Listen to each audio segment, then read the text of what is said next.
I heard that like you and Mike Myers weren't like best friends when you started doing the sketch, and then you got a movie, and all of a sudden you guys are thrust into this partnership where it wasn't like you guys were like Spade and Farley, who were actually best friends. No, I mean, because it was Wayne's World. Yeah. And, he brought it in. And so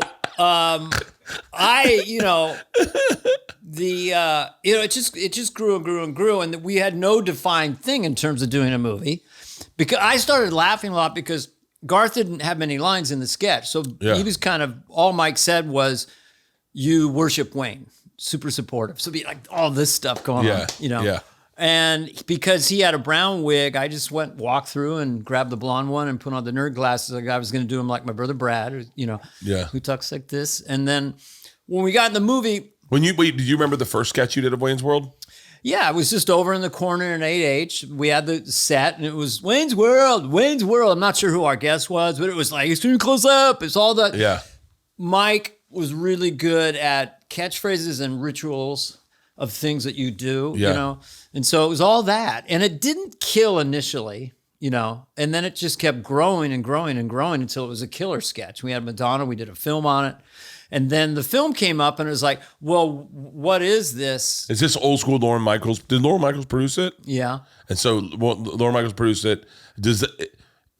I'm assuming, this is, by the way, really inside baseball, but I'm assuming just because I know the business that it's one of those things that I heard back in the day or today, you can't make money on SNL. When you audition, you have to sign a contract before you audition. Yeah, I did it. Same thing. I didn't make money on it, basically. Yeah. And so can you make money on Wayne's World? Oh, yeah. Oh, yeah? Yeah. Okay. Yeah. We got a mill for that one and many millions for the second one.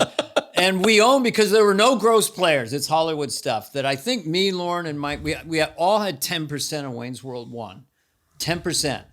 And that, since there were no gross players crowding it out, movies made for $12 million and made like over 200 worldwide. It was made for $12 million. I think, or 13. Wow. We did it in like 30 days. Part of the reason it was good because we didn't think it'd be a hit. We're just flying through it. You know?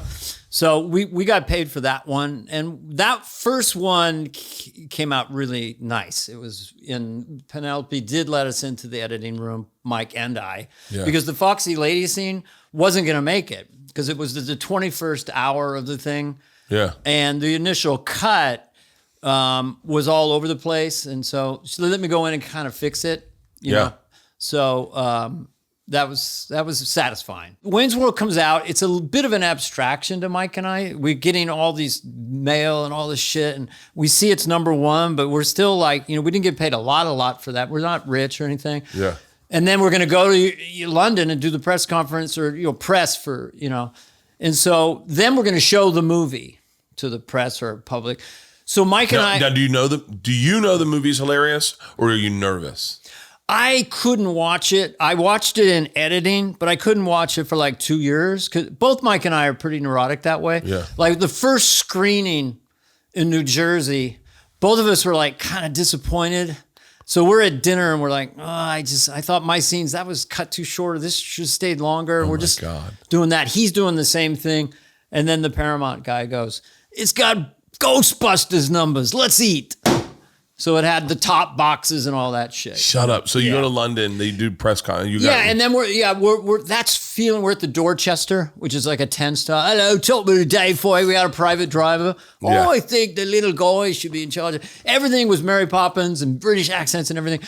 And then we go to show the movie. So they got, Mike and I had our little suits on. We're kind of young. We're a little foppish in those days, both of us. And we're in this British sort of limo cool thing. And we pull up. 5,000 kids are on the Cyclone fence because they released there or they were promoting there with posters screaming for us. So we came out like we were the Beatles. Like, Those are the OGs. Those are the kids that really get it. Like those are the kids that got it first. I'm not an OG. I'm a guy who saw it because my friend said, have you seen Wayne's World? And then I watched it and I was like, oh, this is funny as fuck. But those kids are like tastemakers. They're the ones that get it first. Oh, yeah. Once they got hooked into it, it was, I give Mike all the credit. I mean, he built the house and he let me rent a room, basically. But I think the catchphrase, I think in the end of the day, the engine behind it was the two losers in town are the happiest guys in town. They're Yeah. just so happy. And they're AMC Pacer. You know, it's snobs versus slobs. And Rob Lowe was the snobby guy. And we were like more blue collar, lives with his parents. And yet laughing our ass off and celebrating every moment, which is what you do in your early 20s, right? It's the funnest you've ever had is when you have the, like, I remember you said something about that in an interview, and I thought my favorite time in college, and I had a really, obviously, it's been written about a really big time in college. I partied, I was written up. I remember you're famous. For partying. But my favorite time in college was. Oh, there we are. Is that us? Wow. So there we are, and the fans are going crazy. God. And you're wearing suits. We had suits and we had foppish haircuts. We did go up there. We said, you gave us the Beatles. We give you this humble movie. You know, it's like we were the head of the network, Tia Carrere, Ron Wood. And then we all, oh my so we God. felt like, so yeah, Neil Young has a line in one of his songs. Isn't it funny when you're finding out it's real? Bert and Tom, Tom and Bert. One goes topless while the other wears a shirt. Tom tells stories and Bert's the machine. There's not a chance in hell that they'll keep it clean. Here's what we call two bears, one cave.